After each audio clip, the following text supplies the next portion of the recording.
Horns up and welcome to a brand new episode of Headbanger's Kitchen. I've done a lot of curry recipes on Headbanger's Kitchen. But can you ever have too much curry? I don't think so. Today we're going to be cooking up a delicious keto beef curry. Oh yeah! And it's going to be a South Indian style beef curry. Because India is a huge country and every state has its own cuisine and its own language and its own culture. So the curry that I'm making today is kind of inspired by the cuisine of southern India, which is heavy on the coconut milk and the curry leaves. But anyway, enough jibber jabber from me, let's get cooking. Oh, and when I say beef, I mean water buffalo. We're going to start by cutting our beef, water buffalo, into big chunks. You want to use a slow cooking cut of beef for this recipe. Chuck roast, short rib or just braising beef will work great. Once that's done, we're going to put the beef in a pressure cooker to cook it. I'm also going to season this well with some sea salt. To the beef, I'm going to add in 1 cinnamon stick, 2 bay leaves, 3 to 4 cardamom pods and some peppercorns. And I'm also going to add in about 300 ml of water. Then just cover the cooker with a lid and pressure cook this for about 30 minutes till the beef is tender.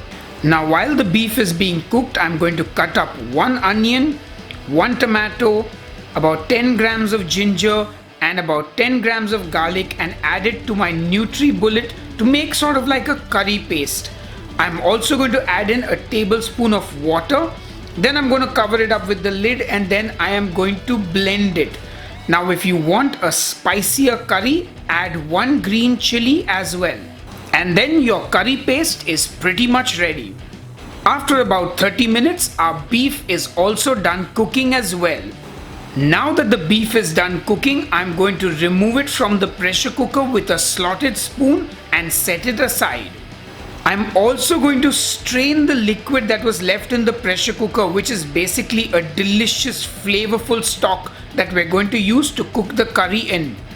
Now I realize that I should have cut the beef pieces smaller, so I'm going to chop the beef into smaller bite-sized pieces.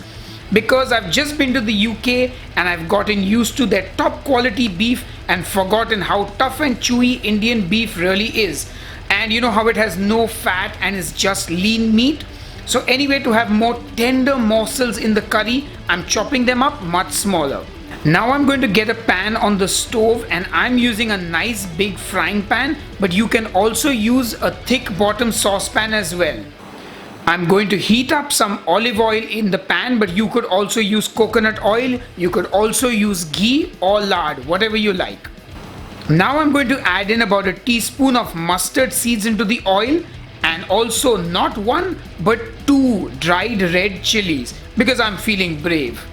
Remember, if you want the curry to be spicy, you can replace the dried red chilies with a fresh green or red chili, as those are much spicier. These are not so spicy. Once the oil is nice and hot, the mustard seeds will start popping and I'm going to throw in some curry leaves and I'm going to fry them all together. And don't be afraid by all the popping and the bursting and all the sounds around you. This is normal.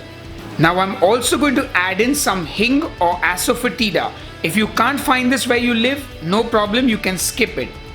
Now this frying of all the mustard seeds and the curry leaves and the hing, this is called the tempering of spices, or as we call it in India, tadka. Anyway, into this goes our curry paste, and then of course you know what to do, my friends. Give it all a good mix before we get on to adding our spices. Now I'm going to add in our spices and I'm going to add 1 teaspoon of Kashmiri red chili powder, half a teaspoon of turmeric, 1 teaspoon of coriander powder, half teaspoon of garam masala powder and 1 teaspoon of cumin powder. And then give it all another good mix. I'm also going to season this with some sea salt. Remember, season at every step of the way. That always results in a more flavorful dish, or at least that's what I'm told. Anyway, now you're just going to cook this on a medium heat for about 5 to 7 minutes to intensify the flavors and cook out the rawness of the spices. So keep giving it all a good mix every now and then. Once that's done, we're going to add in our beef pieces, and of course you all know what to do. Give it all a good mix till the beef is nicely coated with that curry paste, and then in goes that lovely stock. Oh yeah, I'm only adding about 3/4 of the stock, and I'm actually, you know what, I'm just going to add in all the stock, and then I'm going to reduce this liquid down to about half so that it intensifies all the flavors. So just turn the heat up to high, wait patiently till it comes to a rolling boil, like a really violent boil, like a Sylvester Stallone Rambo movie kind of boil, and then just cover it with a lid, turn the heat down to medium and cook it for about 15 to 20 minutes till the liquid has reduced to half. Now make sure that every once in a while you remove the lid and give everything a good stir and just keep cooking it. After about 15 to 20 minutes of cooking, the liquid will have reduced down and the sauce will have a nice thick consistency.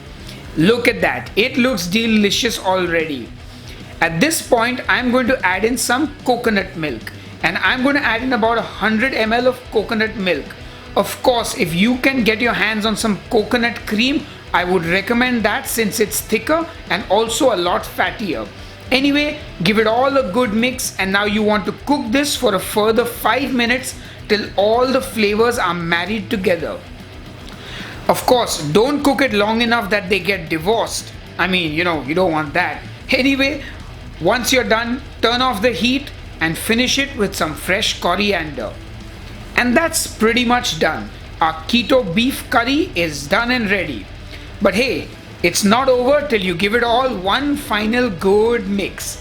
And then, my friends, it's properly done. Anyway, it looks delicious and I think it's time to taste. Let's taste.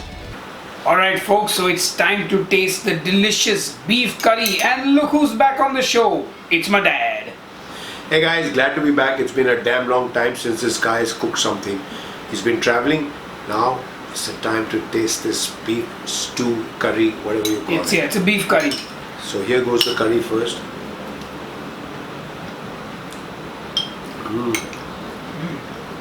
You know what would go great with this? An appam. Maybe I'll have to work on a keto appam recipe, but I've got a keto dosa, I've got a keto naan, so you could make either of those and eat it with this curry. In fact, click here on the I button and watch the video for both those recipes. And here goes the beef now. Yeah, what's the word? It's amazing.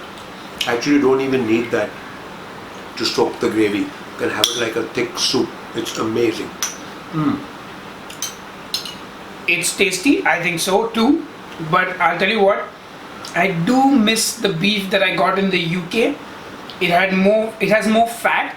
The Indian beef, like I've mentioned throughout the video, is quite lean, so it's not as juicy, despite cooking it quite a bit to break down all the muscles and make it tender.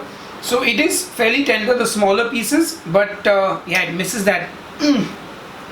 I didn't know I could say that, but yes, the beef is a little chewy, but I guess that's got nothing to do with him or his skills. It's the cow or the buffalo.